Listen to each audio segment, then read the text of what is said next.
ખેડા જિલ્લાના નડિયાદ તાલુકાના હાથજ ગામે જમીન કૌભાંડ બહાર આવ્યું। મૃત્યુ પામેલ વ્યક્તિનું નકલી આધાર કાર્ડ બનાવીને બારોબાર જમીન વેચી દેવાઈ। વર્ષ 1971માં અવસાન પામેલ વ્યક્તિના નકલી આધાર કાર્ડ બનાવી બે જુદી જુદી સર્વે નંબરની જમીન બારોબાર વેચી દેવામાં આવી હતી। આ આધાર કાર્ડના આધારે ગામની સર્વે નંબર 217 અને 320ની જમીનના દસ્તાવેજો તૈયાર કરી ખોટી રીતે વેચાણ કરવામાં આવ્યું। જે મામલે મૃતકના પૌત્ર આશીષભાઈ પટેલે ફરિયાદ નોંધાવી છે। આ મામલે જુદી જુદી બે ફરિયાદો દાખલ કરવામાં આવી છે, જેમાં ખોટા દસ્તાવેજોની મદદથી જમીન બારોબાર કરવાનું કૌભાંડ તેમજ નકલી આધાર કાર્ડ અને દસ્તાવેજો બનાવવાનો આરોપની ફરિયાદ નોંધાઈ છે। પોલીસે આ મામલે વધુ તપાસ હાથ ધરી છે। જેઠાભાઈનું જે મરણ લાંબા સમય પહેલા થઈ ગયું હતું, તેમના બદલે હાથજ ગામના પીપલક ગામના એક જેઠાભાઈ બેચરભાઈ પટેલ કે જેઓ પણ અગાઉ મરણ પામેલા 2019માં એમના નામનું ખોટું આધાર કાર્ડ બનાવેલું અને એક વ્યક્તિ અલગ વ્યક્તિ કે જેની ઓળખ હજુ છતી થવાની બાકી છે, એ વ્યક્તિને જેઠાભાઈ બેચરભાઈ પટેલ તરીકે ઉપસ્થિત કરી અને આ જે ફરિયાદીના દાદાના નામની જે જમીન છે એ જમીનનો દસ્તાવેજ કરી લેવામાં આવેલો। ગાંધીનગરમાં આરોગ્ય કર્મીઓની બેઠક યોજાઈ। આરોગ્ય કર્મચારીઓની સરકાર સાથે બેઠક યોજાઈ। આરોગ્ય કર્મચારી મહાસંઘના પ્રમુખનું નિવેદન, આજની મીટિંગ પોઝિટિવ રહી તેવું તેમણે નિવેદન આપ્યું છે। ગ્રેડ પે અને ખાતાકીય પરીક્ષા અંગે ચર્ચા થઈ છે। સરકારે પોઝિટિવ પ્રયાસો કરવાની ખાતરી આપી છે। આરોગ્ય વિભાગ સાથે આગામી સમયમાં બીજી બેઠક કરીશું। હડતાલને લઈને જિલ્લા પ્રમુખો સાથે પણ બેઠક કરીશું। 33 જિલ્લા પ્રમુખો સાથે મીટિંગ કરીને નિર્ણય કરીશું। માનનીય ઋષિકેશભાઈ પટેલ સાહેબ, આરોગ્ય મંત્રી શ્રી અને ઓલ સુપર અધિકારી સાહેબોની સાનિધ્યમાં અમારી બેઠક આજે યોજાઈ। બેઠકના અંતે અમને સારી રીતે અમારા બે મુદ્દા ઉપર ચર્ચા થઈ। ખાતાકીય પરીક્ષા લગત અમે જે સરકારશ્રી સાથે સંમત થયા, અમે 33 જિલ્લાની મીટિંગ કરી અને પછી નિર્ણય કરશું।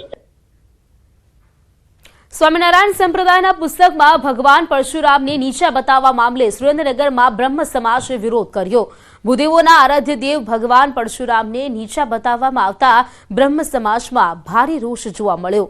સુરેન્દ્રનગર શહેરના બ્રહ્મ સમાજના સંગઠનોએ તેનો વિરોધ કર્યો। કલેક્ટર કચેરીમાં બ્રહ્મ સમાજના આગેવાનોએ આવેદનપત્ર પણ આપ્યું। સ્વામિનારાયણ પુસ્તકમાં લખેલા શબ્દોને કડક રીતે વખોડ્યા છે। સ્વામિનારાયણ સંપ્રદાયના સાધુઓના બેફામ વાણી વિલાસથી સમગ્ર સનાતનીઓમાં રોષ વ્યાપ્યો છે। આગામી સમયમાં કોઈ પણ વાણી વિલાસ કરવામાં આવશે તો તે ઉગ્ર આંદોલનની ચીમકી ઉચ્ચારવામાં આવી છે। બ્રહ્મ સમાજની સાથે સાથે સાધુ સમાજ દ્વારા પણ બ્રહ્મ સમાજને ટેકો આપવામાં આવ્યો છે।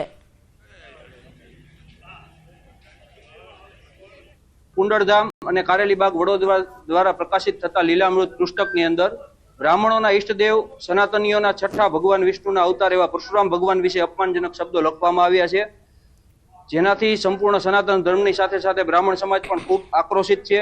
250 વર્ષનો ઇતિહાસ જે સ્વામિનારાયણ સંપ્રદાયનો છે, જે 250 વર્ષના ઇતિહાસથી અલગ જઈને જે 5000 વર્ષના સનાતની ઇતિહાસને કે અનંત સનાતની ઇતિહાસને લાંછન લાગે એવા કૃત્યો અને એવા એમના શબ્દોમાં કાંઈક ને કાંઈક ઉલ્લેખ કરે છે। એમની કથાઓમાં એવી રીતે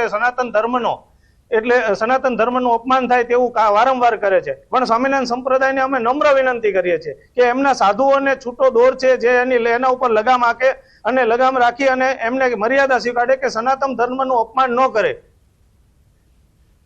સોમનાથના ધારાસભ્ય વિમલ ચુડાસમા સામે એફઆઈઆર દાખલ થઈ છે। પ્રભાસ પાટણ પોલીસ સ્ટેશનમાં ધારાસભ્ય સામે એફઆઈઆર દાખલ થઈ છે। રાયોટિંગ, ફરજ રૂકાવટ અને પોલીસ પર હુમલાની ઘટનાને લઈને વેરાવળ મામલતદારે ફરિયાદ દાખલ કરાવી છે। દબાણ હટાવવાની કામગીરી અટકાવવાનો પ્રયાસ કરવામાં આવ્યો હતો। ઘટના સમયે બંદોબસ્તમાં હાજર પોલીસ કર્મીને ઈજા પહોંચી હતી। પ્રભાસ પાટણ પોલીસ સ્ટેશનના એએસઆઈ હિરેન ઝાલાને ઈજા થઈ હતી। અન્ય એક પોલીસ કર્મીને મૂઢ માર વાગતા હોસ્પિટલ ખસેડવામાં આવ્યો હતો। સમગ્ર મામલે વિમલ ચુડાસમા સહિત 15થી વધુની અટકાયત કરવામાં આવી હતી। આ સમગ્ર મામલે 40થી વધુના ટોળા સામે ફરિયાદ પણ દાખલ થઈ છે।